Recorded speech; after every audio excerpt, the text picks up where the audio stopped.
What's up, everybody? It's your boy Wes Grind. You're watching Sub Urban Nerd. This channel, I give my nerd views on today's nerd news. Well, today, giving my opinion and my review on episode 111 for Dragon Ball Super. This episode, it's the point I think of this episode was to just show you how badass and epic Jiren was. Like, Jiren already did in episode 9 and 10, whatever. They already showed the level of how much leagues above everybody else that Jiren is, because he's one of the most hyped characters I've seen in Dragon Ball Super. And he's just living up to the title because, like we saw Goku figure out, as far as figure out Hit in the first time when Goku first fought against, Hit, with the time skip and how, Goku figured out how they had to get more powerful, he can get the speed or whatever, and then when Hit went to assassinate Goku, because Goku actually, spoiler alert, he hired him so that he could test himself that Goku had to release his energy in order to break the time skip thing that Hit does, because Hit, what he does, he gathers up time and then he uses it to skip. So this episode, at the end of episode 110, Hit tries to catch, Jiren off guard. But I think, like I said, everyone's assuming that, well, not everyone, but I've heard the theory that Jiren, he actually has Ultra Instinct. In fact, he's mastered it. That's why no one can hit him really with attacks, because he's just so aware of his surrounding that his body just naturally reacts to any movement. Sort of like how with spider webs or whatever, like you sort of sense everything. That's pretty much what it is. It's sort of like a spidey sense that the Ultra Instinct is, which makes it so they could pretty much dodge anything and that's just their body that's naturally reacting. So Jiren, oh my god, Hit came at him, and then he took his hands, bent him, flipped this dude over, and then Hit every time Hit disappeared, backhand, kicked him in the face, bam, and then just Hit could not hit Jiren, and then Jiren was hitting him with the attacks or whatever, and it didn't seem to do nothing. Jiren, all Hit could really do is just block, and then Jiren's even like, yo, what are you doing, bro? Your time skip ain't working. And then the thing about Hit is, he's a genius when it comes to fighting, sort of like Goku. Like Goku, they say you can't use the same technique on Goku twice, because he'll figure out a way how to avoid it or how to beat it. And the same thing with Hit he adapts while fighting. So he'll take those hits. Like he showed it when he was fighting against was it Dispo? Yeah, Dispo. When the dude was so fast that he could react faster than Hit could actually do the time skip.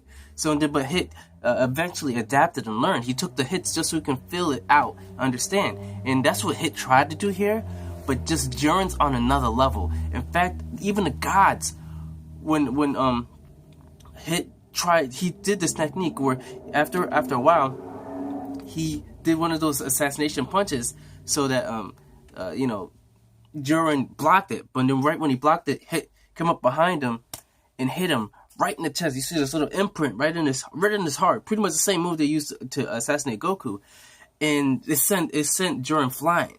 And you thought he actually damaged, but then he popped it out.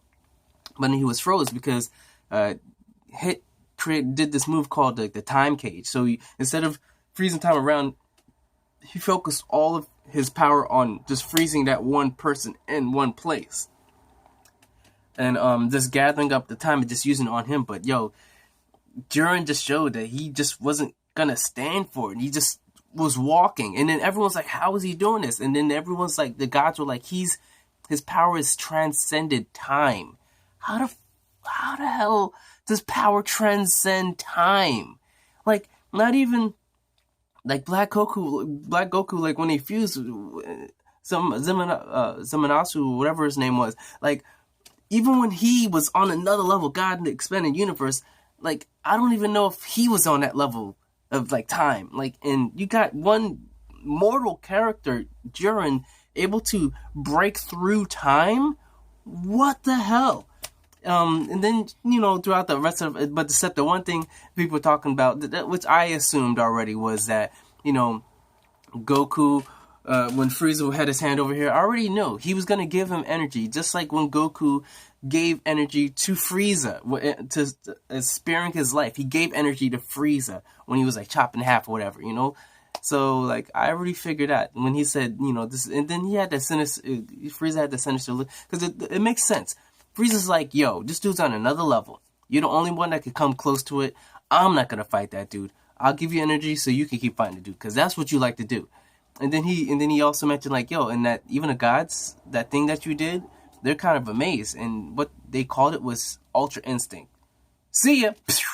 But yeah, it's crazy because it's just in general the whole sheer fact that I like what they're doing with Frieza. Frieza becoming one of the most liked characters. Like he isn't this whiny brat anymore. He's actually because he used to have a temper tantrum, but I think that time where he said he mastered his golden form, like when he was, because when Goku showed up, he was just nice and calm and smiling, and just like he ascended, like he developed and he matured. So like, you know, he sees a bigger picture now. He doesn't, you know, sure he wants to get his revenge, but he's a little bit more smarter. He's not so rash, you know what I'm saying? As opposed to before what he was. He used to, you know, he play around like mouse and cat, but he would be rash and try to destroy everything. But he's definitely thinking smart now because he sees that he don't want to go against Jordan. Nobody wants to. And then, you know, you got Ribrianne still in this thing for some reason that no one cares about her. Vegeta beating the crap out of her, and then she gets saved by Rosie or whatever, and then they go hiding, and then Ribrianne's like, hey, is it worth it? Or do we even stand a chance? And she slaps Rosie, just slaps her like, yo, get it together, chick, get it together. We got love. Love is all you need. Which I know that's a song. I know that's a song. I've heard that song. But regardless of the fact, this episode of Dragon Ball Super 111, I enjoyed it. Hit got his ass handed to him. There's just nothing he could do because after, dude, he crushed his dreams. He said this is pathetic. The pride of an assassin. Get that shit out of here. He broke his attack.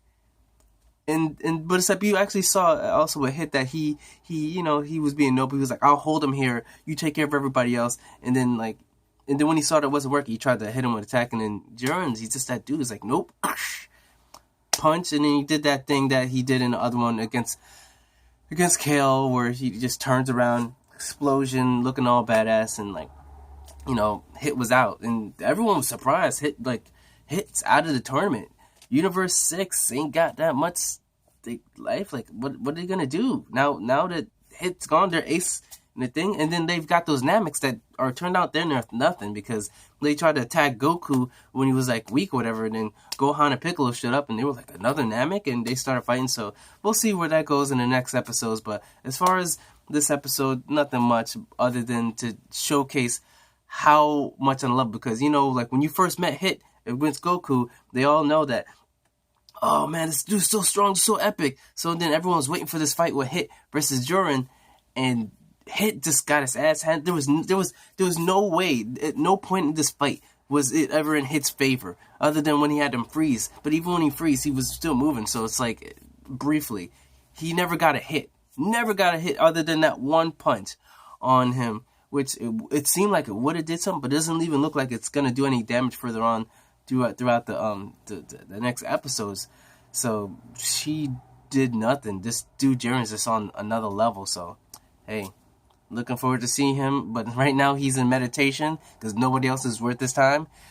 So we'll see what the next episodes have for us. So that's my review on episode 111 of Dragon Ball Super. I liked it. It was fun. Jiren just once again showed he's a beast. Hits nothing to him. Goku nothing to him. But Goku definitely can. He can ascend. Like if he learns how to use that Ultra Instinct and like masters it, he might give Jiren a good fight. But until then, we don't know. Well, that's my review of episode 111. Thank you. Remember to subscribe. Check out my other review of the Dragon Ball Super, and maybe I'll add the playlist up here. So thank you. See you guys next time. All right, bye.